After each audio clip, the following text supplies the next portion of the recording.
ಓಂ ಶ್ರೀ ಗುರುಭ್ಯೋ ನಮಃ ಹರಿ ಓಂ ವಾಗರ್ಥಾವಿವ ಸಂಪೃಕ್ತೌ ವಾಗರ್ಥ ಪ್ರತಿಪತ್ತಯೇ ಜಗತಃ ಪಿತರೋ ವಂದೇ ಪಾರ್ವತೀ ಪರಮೇಶ್ವರೌ. ಎಲ್ಲರಿಗೂ ನಮಸ್ಕಾರ. ಇದು ಮಾಸ ಭವಿಷ್ಯ ಕಾರ್ಯಕ್ರಮ. ಪ್ರತಿ ತಿಂಗಳು ಗ್ರಹಗಳ ಸಂಚಾರವನ್ನು ಆಧರಿಸಿ ನಾವು ಹೇಳೋ ಭವಿಷ್ಯ. ಸಿಂಹರಾಶಿಯವರಿಗೆ ಫಲಿತಾಂಶಗಳು ಹೇಗಿವೆ? ಡಿಸೆಂಬರ್ 2025ರ ಮಾಸಿಕ ಫಲಿತಾಂಶಗಳು. ಆಂಗ್ಲ ವರ್ಷದ ಕೊನೆಯಲ್ಲಿರುವ ಈ ತಿಂಗಳು, ಕನ್ನಡ ವರ್ಷಗಳಲ್ಲಿ ಇದು ಕೊನೆಯಲ್ಲ, ಅದು ಯುಗಾದಿಯಿಂದ ಯುಗಾದಿಗೆ ಇರುತ್ತದೆ. ಇದನ್ನೊಮ್ಮೆ ನೆನ್ಪಿಟ್ಕೊಳ್ಳಿ. ಇಂಗ್ಲಿಷ್ ಕ್ಯಾಲೆಂಡರ್ ಪ್ರಕಾರ ಕೊನೆಗೊಳ್ಳುತ್ತಿರುವ ಡಿಸೆಂಬರ್ ತಿಂಗಳು ಒಂದು ರೀತಿಯಲ್ಲಿ ಕಾರ್ತಿಕ ಮತ್ತು ಮಾರ್ಗಶಿರ ಮಾಸದ ಫಲಿತಾಂಶಗಳು ಹೇಗಿರಲಿವೆ ಎಂದು ತಿಳಿದುಕೊಂಡರೆ ನಿಮ್ಮ ಭವಿಷ್ಯದ ಕಾರ್ಯಾಚರಣೆ ಅದ್ಭುತವಾಗಿರುತ್ತದೆ.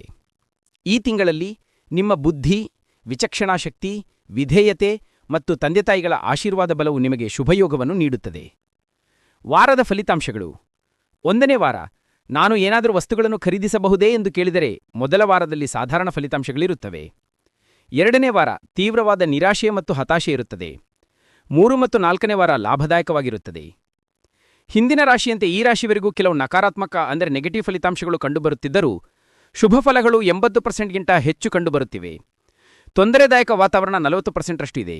ಇದೇನಿದು 80% ಮತ್ತು 40% ಎಂದು ಕೇಳಿದರೆ, ಮೊದಲ ವಾರದಲ್ಲಿ ಸಾಧಾರಣ ಫಲಿತಾಂಶ ಮತ್ತು 2ನೇ ವಾರದಲ್ಲಿ ಪೂರ್ತಿ ನಕಾರಾತ್ಮಕ ಫಲಿತಾಂಶಗಳಿವೆ. ಉಳಿದ 2 ವಾರಗಳು ಅನುಕೂಲವಾಗಿವೆ. ಅಂದರೆ ಬರುವ ಲಾಭದಲ್ಲಿ 80% ಶಾಂತಿ ಇರುತ್ತದೆ, ಆದರೆ ಬರುವ ಕಷ್ಟಗಳಲ್ಲಿ 40% ನಷ್ಟ ಕಂಡುಬರುತ್ತದೆ. ಒಟ್ಟಾರೆಯಾಗಿ ಈ ತಿಂಗಳು 70%ಗಿಂತ ಹೆಚ್ಚು ಉತ್ತಮವಾಗಿದೆ, ಲಾಭದಾಯಕವಾಗಿದೆ. 2ನೇ ವಾರದಲ್ಲಿ ಎಚ್ಚರಿಕೆ. 2ನೇ ವಾರದಲ್ಲಿ ಏನು ನಷ್ಟವಾಗಬಹುದು? ಮುಖ್ಯವಾಗಿ ಸ್ನೇಹಿತರ ಮೂಲಕ ನಿಮಗೆ ಅಪಾಯವಿದೆ. ಹೆಣ್ಣು ಮಕ್ಕಳಿಂದ ಆಸ್ತಿ ನಷ್ಟ ಅಂದರೆ ಕೋರ್ಟ್ ಕೇಸ್ ಆಗಬಹುದು. ಒಂದು ವೇಳೆ ತಪ್ಪಾಗಿ ನೀವು 2ನೇ ವಾರದಲ್ಲಿ ಕೋರ್ಟ್ ಕೇಸಿಗೆ, ಆಸ್ತಿ ಜಗಳಗಳಿಗೆ ಅಥವಾ ಕುಟುಂಬದ ಗಲಾಟೆಗಳಿಗೆ ಹೋದರೆ ಖಂಡಿತವಾಗಿಯೂ ಅನಾರೋಗ್ಯ, ಮಾನಸಿಕ ವೇದನೆ ಮತ್ತು ಹೆಚ್ಚಿನ ಗೊಂದಲಗಳು ಉಂಟಾಗುತ್ತವೆ. ಪ್ರೇಮ ವಿವಾಹಗಳ ಬಗ್ಗೆ ಎಚ್ಚರಿಕೆ. ಇದು ಕೇವಲ ಆಸ್ತಿಪಾಸ್ತಿಗಳ ವಿಷಯವಲ್ಲ, ಭೌತಿಕ ವಿಷಯಗಳ ಬಗ್ಗೆಯೂ ಎಚ್ಚರವಿರಲಿ. ನಾನು ಅವನ ಜೊತೆ ಹೋಗುತ್ತೇವೆ, ಇವನ ಜೊತೆ ಹೋಗುತ್ತೇನೆ, ಪೊಲೀಸ್ ಸ್ಟೇಷನ್ ಹೋದ ಮೇಲಾದರೂ ನಾನು ಅವನನ್ನೇ ಮದುವೆಯಾಗುತ್ತೇನೆ, ಧರ್ಮಕ್ಕೆ ವಿರುದ್ಧವಾದರೂ ಸರಿ, ಅವನು ನನಗೆ ಇಷ್ಟ, ನನಗೆ 1 ವರ್ಷದಿಂದ ಪರಿಚಯ, ಆ ಹುಡುಗನನ್ನೇ ಮದುವೆಯಾಗುತ್ತೇನೆ. ಆದರೆ 20 ವರ್ಷದಿಂದ ನನ್ನನ್ನು ಸಾಕಿದ ಅಪ್ಪ ಅಮ್ಮನ ಪರಿಚಯ ನನಗೆ ಬೇಡ, ಅವರು ಒಳ್ಳೆಯವರಲ್ಲ ಎಂದು ಕೆಲವರು ಹಠ ಹಿಡಿಯುತ್ತಾರೆ. ಹುಡುಗರು ಕೂಡ ಅಷ್ಟೇ, ನನಗೆ ಆ ಹುಡುಗಿ ಇಷ್ಟ, ಅವಳನ್ನೇ ಮದುವೆಯಾಗುತ್ತೇನೆ ಎನ್ನುತ್ತಾರೆ. 2 ವರ್ಷಗಳ ನಂತರ ಮತ್ತೆ ಇದೇ ವಿಷಯದ ಬಗ್ಗೆ ಮಾತನಾಡೋಣ. ಏನದು ವಿಷಯ?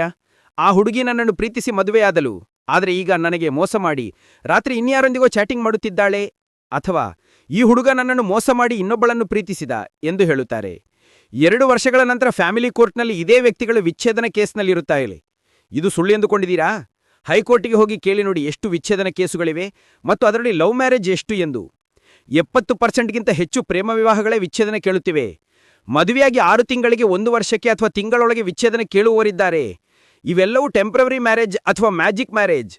ಪ್ರೇಮ ಎಂದರೆ ಮ್ಯಾಜಿಕ್, ಆಕರ್ಷಣೆ ಎಂದು ಸಿನಿಮಾಗಳಲ್ಲಿ ನೋಡಲು ಚೆನ್ನಾಗಿರುತ್ತದೆ, ಆದರೆ ನಿಜ ಜೀವನದಲ್ಲಿ, ಶಾಲಾ ದಿನಗಳಲ್ಲಿ ಗರ್ಭಿಣಿಯಾಗಿ ಶಾಲೆಗೆ ಬರುವುದು ಸಿನಿಮಾಗಳಲ್ಲಿ ಮಾತ್ರ ನಡೆಯುತ್ತದೆ, ಹೊರಗಡೆ ಬಂದರೆ ಚೆನ್ನಾಗಿರುವುದಿಲ್ಲ.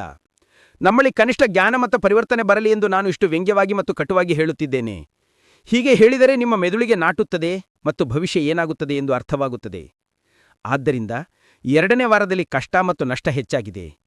ಕೆಟ್ಟ ಚಟಗಳು, ಮದ್ಯಪಾನ ಸೇವನೆ, ವಾಹನ ಅಪಘಾತ, ನಷ್ಟ, ಕಷ್ಟ, ಷೇರು ಮಾರುಕಟ್ಟೆಯಲ್ಲಿ ತೊಂದರೆಗಳು ಮತ್ತು ಲಾಟರಿ ಜೂಜಾಟದಿಂದ ನಷ್ಟ ಹೊಂದುವ ಸಾಧ್ಯತೆಗಳು ಹೆಚ್ಚು ಕಂಡುಬರುತ್ತಿವೆ.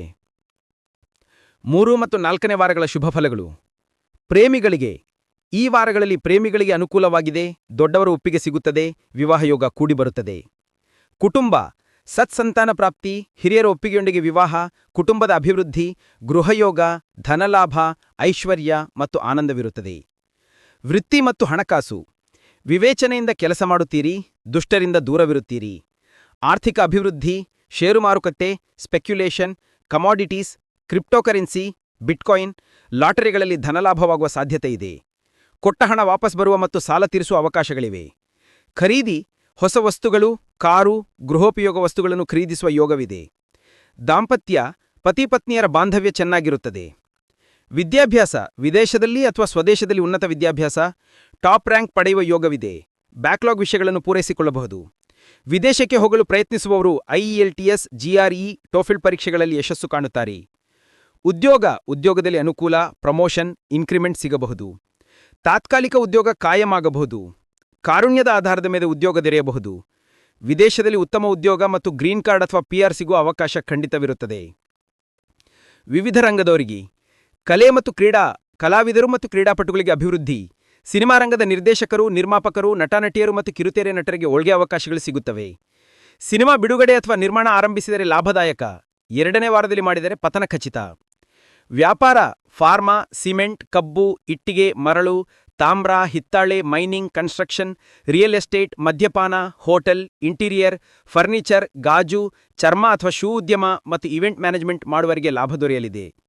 ಇತರ ಶುಭಫಲಗಳು: ತಂದೆ ತಾಯಿಗಳ ಸೌಖ್ಯ, ಕುಟುಂಬದಲ್ಲಿ ಹೊಂದಾಣಿಕೆ, ಸಹೋದರರ ಮೈತ್ರಿ, ಆಸ್ತಿ ಹಂಚಿಕೆಯಲ್ಲಿ ಲಾಭ, ಸ್ಥಿರಾಸ್ತಿಗಳ ಖರೀದಿ, ವಿದೇಶದಲ್ಲಿ ಆಸ್ತಿ ಖರೀದಿ, ಕೋರ್ಟ್ ವಿವಾದಗಳ ಪರಿಹಾರ ಮತ್ತು ಮಧ್ಯವರ್ತಿಗಳ ತೊಂದರೆಯಿಂದ ಬಿಡುಗಡೆ.